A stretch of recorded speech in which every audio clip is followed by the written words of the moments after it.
Isang napakagandang gabi po sa inyong lahat at napakalamig na gabi po kasi ngayon dito sa area namin ay ang lakas ng ulan. At sa kabilang dako po ay mayroon na po mga pagbaha. Sana po mag-ingat po ang mga mahal na po naming mga kababayan sa mga pagbaha po ngayon dahil sa sobrang lakas po ng ulan, sanhi po ng habagat.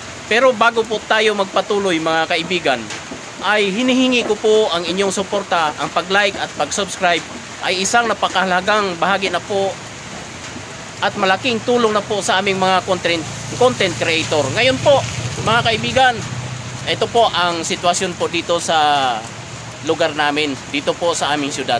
Masyadong maulan. Pag-uusapan po natin ngayon si Tito Soto at ang kanyang programang Itbulaga. Mga kababayan, dahil itong si Tito Soto pinapaboran ay yung mga congressman.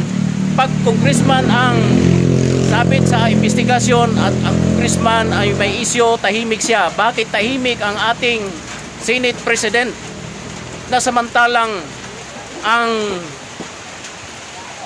Senate naman ay independente, hindi po katulad ng Kongreso? Bakit parang takot siya kay tambaloslos na samantala kung tutuusin ay makakagalaw ang Senado nang walang basbas ng Pangulo at walang basbas ng Kongreso?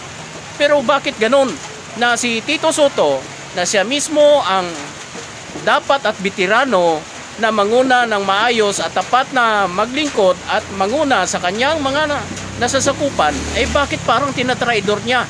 Katulad po si Rodante Marcolita. Bakit niya turn over si Bryce Hernandez sa Kongreso na wala namang pasubali at paalam doon sa mga nagkontempt sa kanya?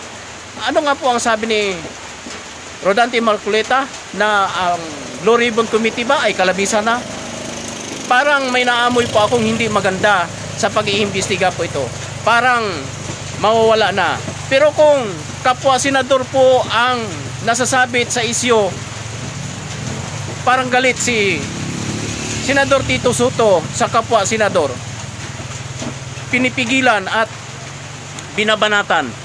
Lalong-lalo na po si dating Senate pro tempore na si Jinggoy Estrada, binabanatan ng gusto ni Soto. At ang iba pang mga congressman na humahabol at ididikit pilit kay Estrada ang control project dahil siya din umano ay benepisyo, nakatikim ng kickback. Mga kaibigan, parang binabaliktad na po ang pangyayari. At saka sa isinagawang press conference po sa Malacanang, wala pong mga mainstream media ang naglakas loob na nagtanong kung si Martin Romualdez ba, si Saldico ay paiimbestigahan din. Walang lakas loob na magtatanong dahil natatakot siguro o may tinatago o na busala na, kaya yung mga isyo parang hindi pinapalabas sa mainstream media. Yun po ang isang dagok sa bayan po natin. Dapat po itong mga nag-insert sa GAA ng bilyon-bilyon ay dapat nang habulin dahil pera po ng bayan yung kanilang winawaldas at pera ng bayan ang kinuha nila sa hindi tamang pamamaraan. Kaya sana ako suportado ko po si Senador Alan Peter Cayetano kung siya po ang magiging Senate President na susunod. Dahil babanggain mo at saka parang walang alam sa batas si Senador Tito Soto.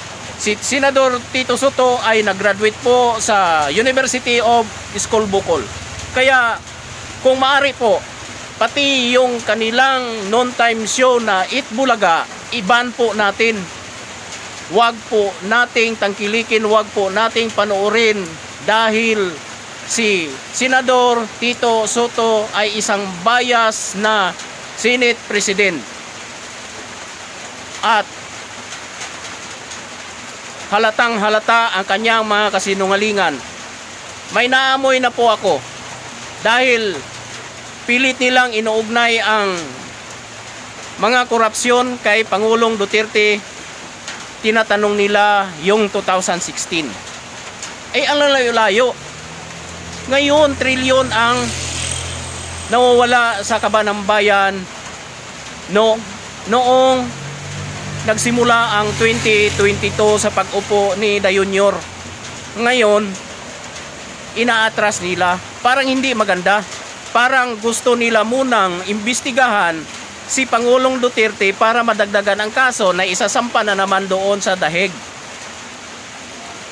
Yung nangyari na limpak-limpak na pera na nakulimbat nila simula sa pag-upo ni Bongbong Marcos, tila gusto nilang pagtakpan. Gusto nilang pagtakpan ang mga modernong kawatan sa kaban ng bayan.